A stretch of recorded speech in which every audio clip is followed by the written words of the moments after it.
Over 2,000 years ago, the Greek philosopher Empedocles declared that the world consisted of 4 elements: earth, air, fire, and water. We've learned much more since then, but that ancient concept explains why the edge of the sea attracts us so much. It's a glorious interface. Here you stand on solid ground, breathe from an ocean of air, and exult at the sight of an ever-changing ocean of water.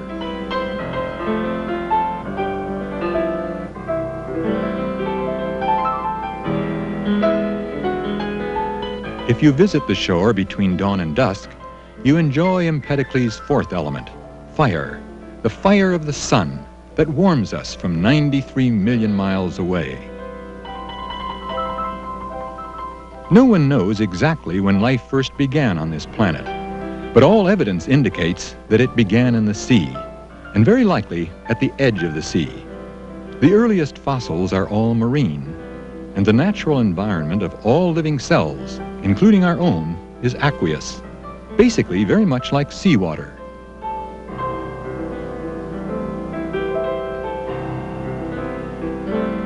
The sea itself presents aspects that both menace life and support it. Its waves and storms can devastate the coasts, but were it not for the water in the great oceans and the presence of its water vapor in the atmosphere, all life on this earth would perish.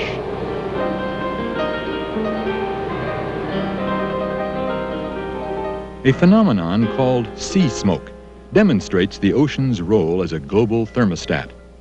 When wintry winds send temperatures suddenly plummeting to piercing cold, the ocean buffers the sub-freezing air by giving up some of its latent heat.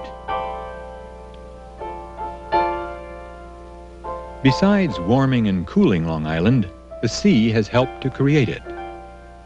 The last great ice sheets ended here, and from its rocky north shore to its sandy south shore, Long Island presents the classic example of a glacial moraine at the edge of the sea. Long Island has intertidal sands. It has intertidal rocks. It has intertidal muds. And it has something else. It has intertidal bogs.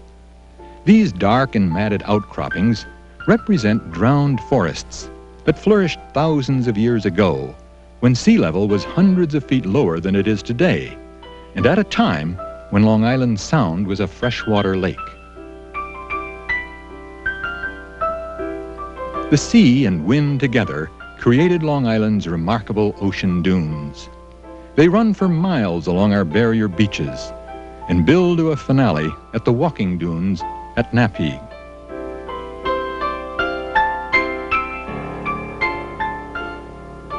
One of the unique sections of these ocean dunes that has been preserved is Sunken Forest on Fire Island, a densely tangled wilderness protected from ocean winds by sandbanks and featuring tupelo, sassafras, and holly trees, some of which are more than 100 years old.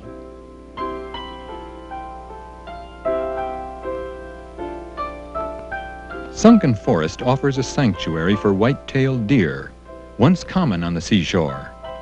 A graceful animal that's very good at hiding, its presence suggests what Great South Beach must have looked like to those first Europeans who came here 400 years ago.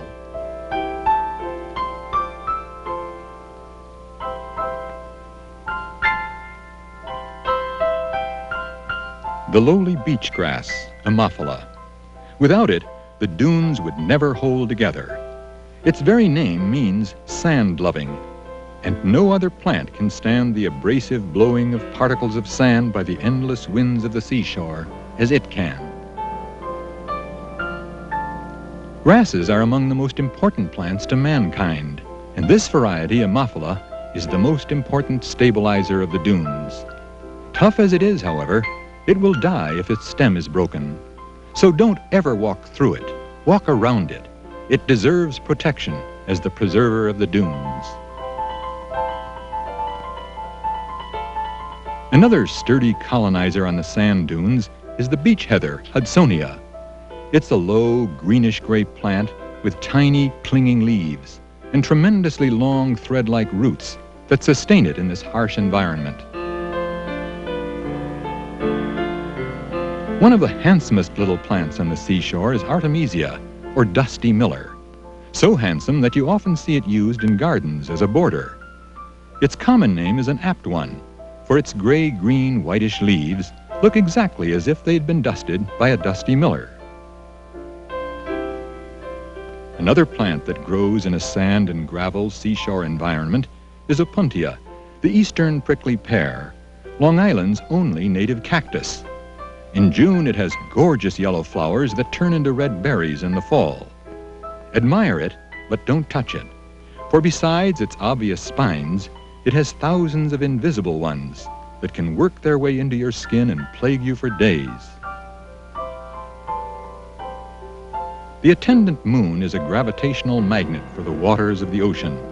The sun is too, but the moon lies much, much closer to the earth, and it, not the sun, rules the rise and fall of the tides.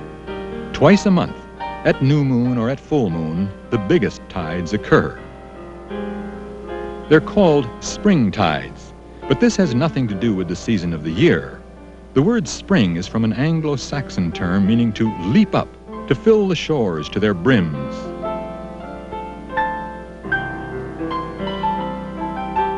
Spring tides also pull more water out than normal ones.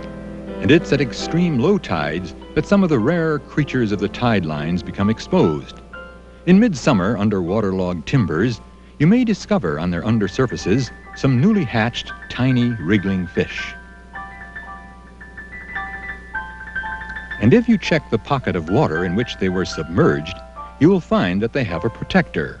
It's the male toadfish, one of the very few fishes in the world that takes such good care of its offspring. But a word of warning, never put a finger close to a toadfish. He takes his guard duty seriously. He will bite.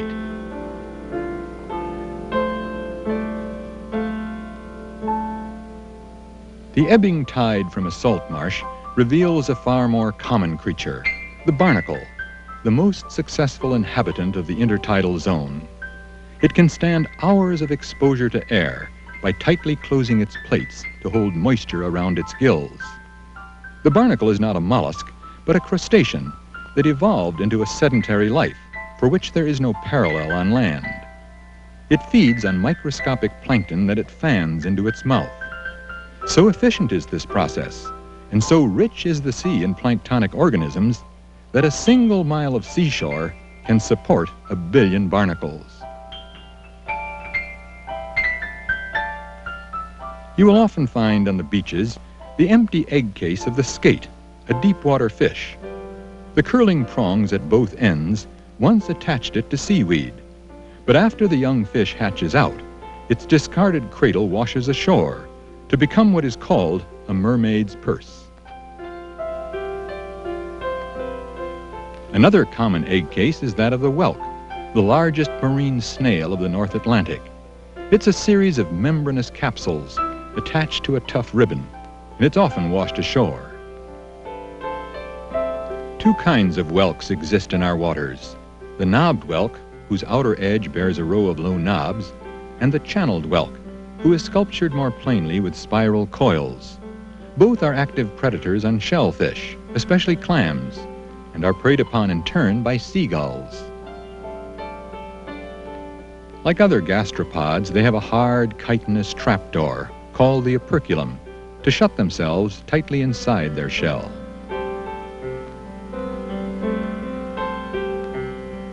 The Algonquin Indians called Long Island Sewanaka, the place of shells. They thought mostly about edible mollusks, but millions of simply pretty ones pile up on our beaches. The pale blue slipper shells, the delicately fluted scallop shells, and the translucent yellow-orange jingle shells.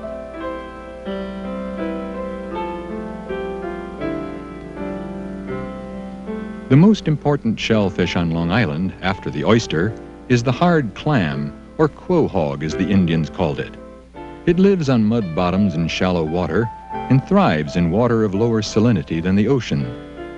It's classified commercially by size, the smaller little necks and cherrystones getting the higher prices. Its Latin name, mercenaria, means money, for this was the shell, along with the whelk, from which Indians made wampum. And this is actual wampum, made by Long Island Indians over 300 years ago. The beads were drilled through the centers so they could be strung, and strings of Long Island wampum went as far west as Illinois.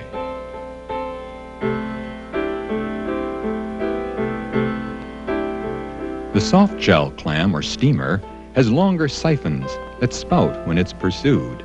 It lives even deeper in the sandy mud than the quahog, and its siphons are so long that it cannot fully retract them into its relatively fragile grayish-white shell.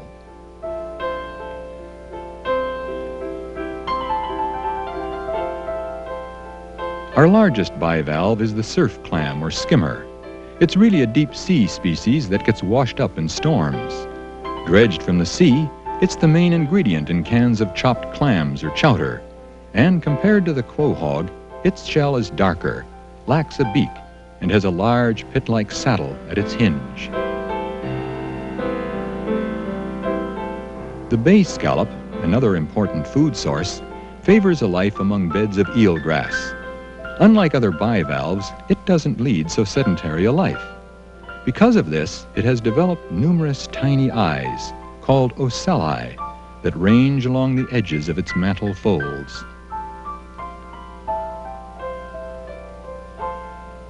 The microscopic hydroid, one of the primitive animal orders in the ocean. Some hydroids become sea anemones, the flower animals. Others become medusas, or jellyfish. All have extremely simple body structures, their tissues being largely water. They also have nematocysts, or stinging organs, that secrete a poison. When they drift shoreward in late summer, try to avoid them, even when washed ashore, for the pain of their stings can persist for hours.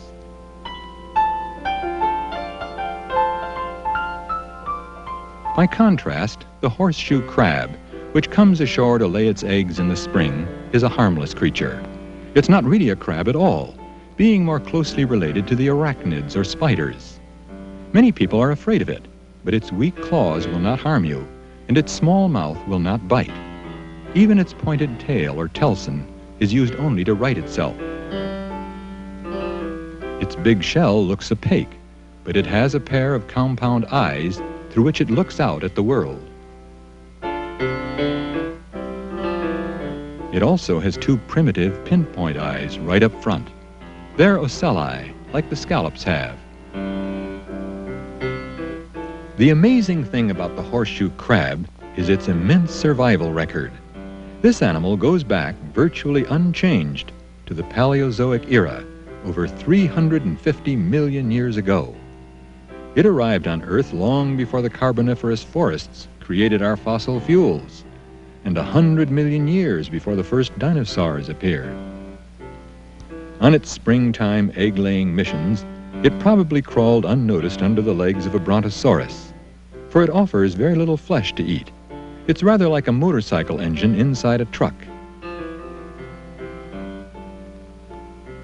The female makes a simple nest in the sand at high tide, and her little blue-green eggs will hatch in a couple of weeks into larvae whose most conspicuous parts are those unnoticed eyes of the adult. Within 2 more weeks, they closely resemble their parents in every respect, raring to keep the species going for 300 million more years.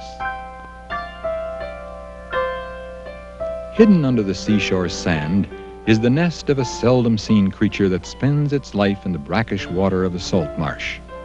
To be hatched by the warmth of the sun, these are the eggs of the diamondback terrapin, Long Island's only marine reptile. A handsome turtle, it cannot fully retract its head or feet as most other turtles do. And because of its constant marine environment, its rear feet have developed flippers, the better with which to swim.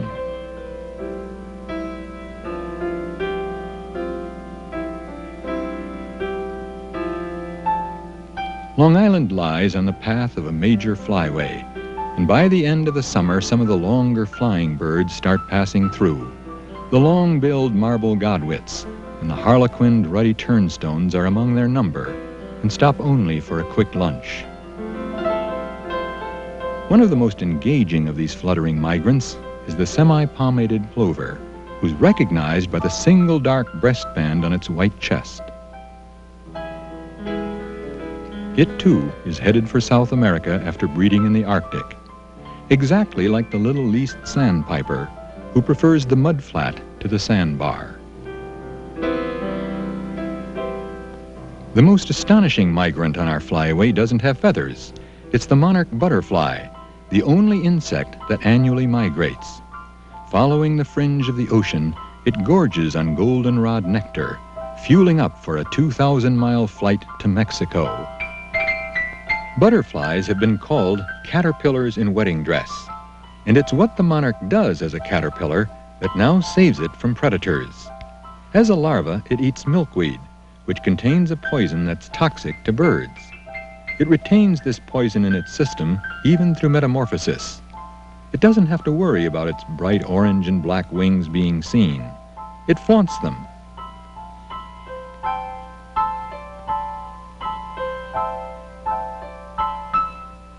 In September, the equinoctial moon, the harvest moon, rises over Long Island's ocean shore. The equinox creates even bigger spring tides than usual, and now both land and sea reflect the fullness of the world, the peace and calm of late summer. Long Island's beaches seldom look more beautiful than they do now in the crisp, clear air. In early fall, the seaside groundsel shrub comes to flower and prepares to release its white and fluffy gossamer seeds.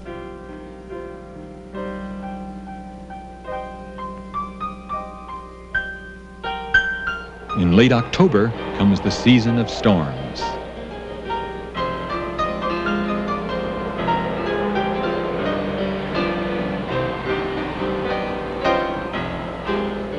Henry David Thoreau, who walked Long Island's Great South Beach a century ago, much preferred this kind of weather. A storm, he wrote, in the fall or winter is the time to visit the seashore. If you do, you'll share the scene with gulls who soar above the turbulence, looking for deep water creatures that the storms will cast up on the beach.